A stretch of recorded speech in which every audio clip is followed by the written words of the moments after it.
Thanks for the introduction. So like you mentioned, I'll be speaking on a personal project I worked on, which is accelerated network telemetry and anomaly detection on the edge with one API. Let me go ahead.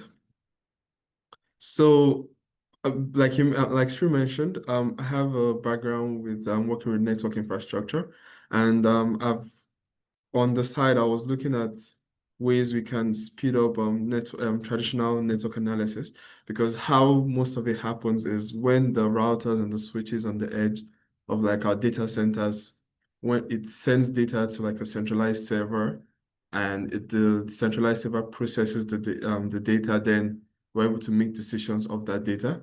But in recent times, we've been seeing vendors be create routers with the ability to run code on the box on the edge. So we see some like Cisco routers and different vendors where you're able to run some processes on some operator code processes on the box itself. So with that, we have seen a lot of operators now be able to run some processes there, from automation processes there. And now, so I was looking at how can we now move that to the next stage by actually running some network analytical programs on the edge. And when we run it, the router can make decisions based on the data to be able to either restrict access or restrict access or provide access.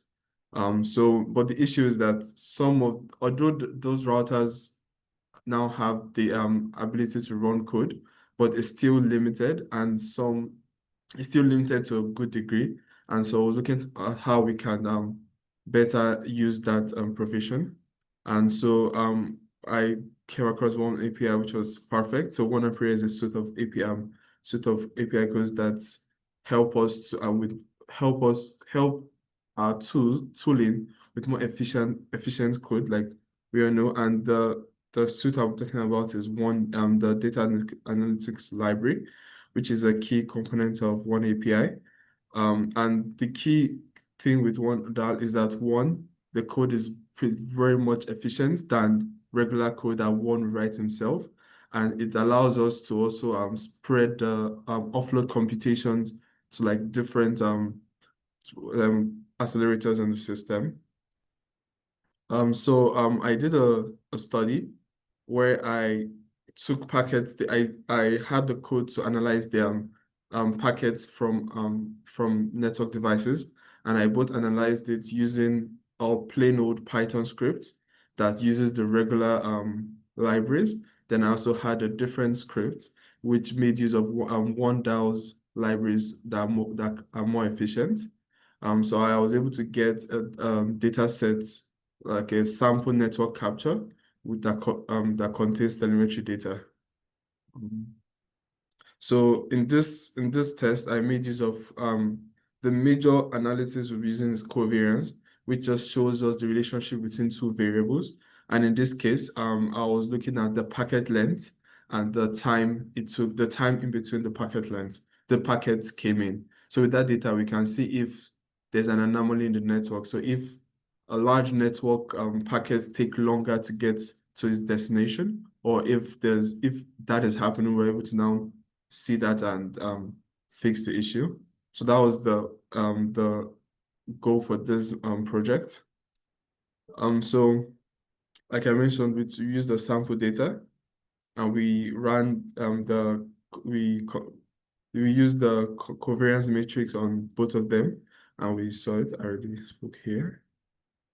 So the standard Python script use the tooling called Scapy, and which helps us extract packet data. So Scapy is a Python module. It can also even be used to extract the packets data directly from the network interfaces. So if this is running on our routers or switches, it can directly, as the packet is coming into the network, we can directly take it out. But for this tool, like I mentioned, since it's like this was a test, we were reading from a file.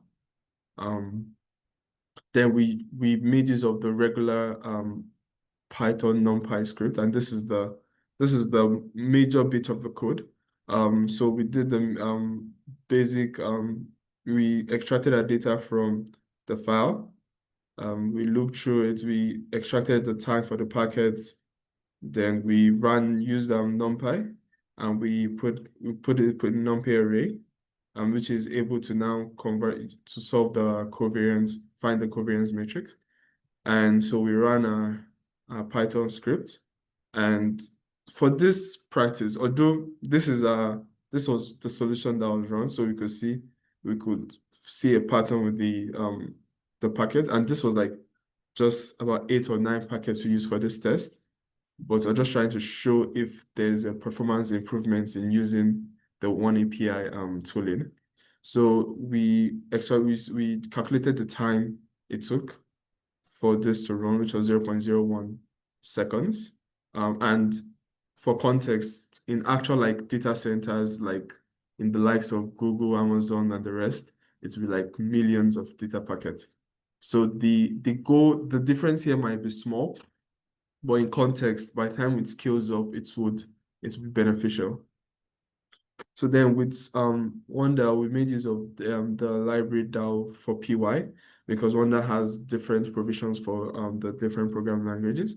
And we made use of their covariance function, which has one of the features it has is a streaming, whereby instead of trying to read all the, like if we're dealing with routers that are working at ISPs, instead of reading millions of packets out and trying to overflow the memory, it has the ability to calculate the covariance in chunks, and that's what this streaming does. And the one that the one API team have done a wonderful job. You can get it. There's a Intel distribution for Python where it has prepackaged a lot of the one API tools from the box.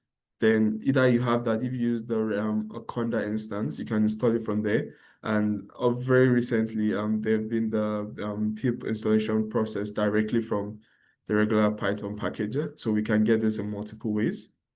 And this is our code. I added a lot of comments just for context, but basically it's doing mostly of the same thing, but with key differences. So it reads the file, it loops through to get the data of the packet. Then when it gets here, so this is one of the few. So when we in the beginning we started a covariance instance, then here we can now pass in the data in chunks to using the compute function. This is one of the features from the oneDAL library. So we can pass it in chunks and it would analyze it in bit by bit. So here we just have 8 packets for this test, like I mentioned, but in the real life, it would be very helpful to be able to run that in chunks and in increments, be calculating the covariance. And we ran it the same values, but we see that the time it took was increased by almost a magnitude of 10, 0.007. So we see this is a much better case. And we now ran it multiple times.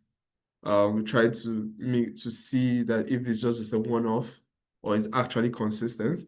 And this might be a bit small, but like the data was very consistent on both. I'm using the regular Python script and the oneAPI enabled script.